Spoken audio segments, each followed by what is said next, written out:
ChatGPT හරි Google එක කරලා බලන්න. ඒ වාලේ වගේ දෙයක් නැහැ. යාළුවා නැහැ. ඒ විතර වාලේ. ඒතර ඉගෙන ගන්නත් එපා ඒවා. ඒක එපා. හරිද?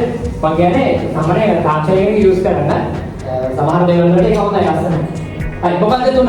පොඩක කොටස් තුනයි මොකද්ද? ඔය අරකට මොකද්ද අපි හඳුන්වන්නේ?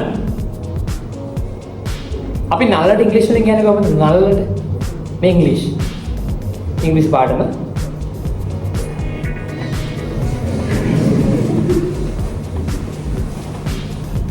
නල්ලට ඉංග්‍රීසි වලින් කියන්නේ කොහොමද? පෝහෙඩ්. උතර පෝහෙඩ් එක කියන කතන්දරයක් තමයි දැන් තියෙන්නේ. මොකද?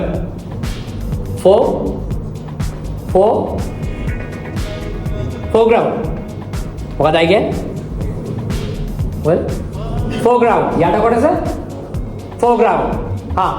මැද කොටස. කියන්න දක්ෂ දරුවෝ ටික. මොකද? ඔයාලා දක්ෂයි කියන මුනේ පේනවනේ. අනේ සුපිරි ෆොටෝග්‍රැෆර්ස් ටිකක් ඉන්නේ. කියන්නේ foreground මැද කොටස. ඒක පේනවනේ කොටස් එක පේනවනේ. මැද කොටස මොකද? නෑ මැද කොටස නේ උඩ කොටස මොකද එහෙනම්? මැද කොටස මොකද? අපි මැදට කොහොමද ඉංග්‍රීසි වලින් කියන්නේ? හරි කියන්නේ. mid ground නැත්නම් middle ground. උඩ කොටස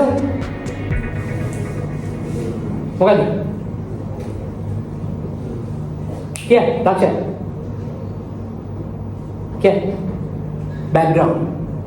හරි. foreground එක middle ground එක and background එක. foreground මේ යට කොටස. foreground එක යට කොටස, middle ground, background. background ඉංග්‍රීසියෙන් අන්දකට හරි අහසකට හරි. middle ground එකේ තියෙන මේ වගේ දේවල්. මේ foreground එක මේකට මෙහෙම වෙන්නේ foreground එක ඉංග්‍රීසියෙන් වෙන්නේ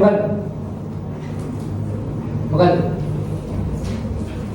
මොකද්ද? කකකෝ මේ මොකද? තේරුණාද නැද්ද?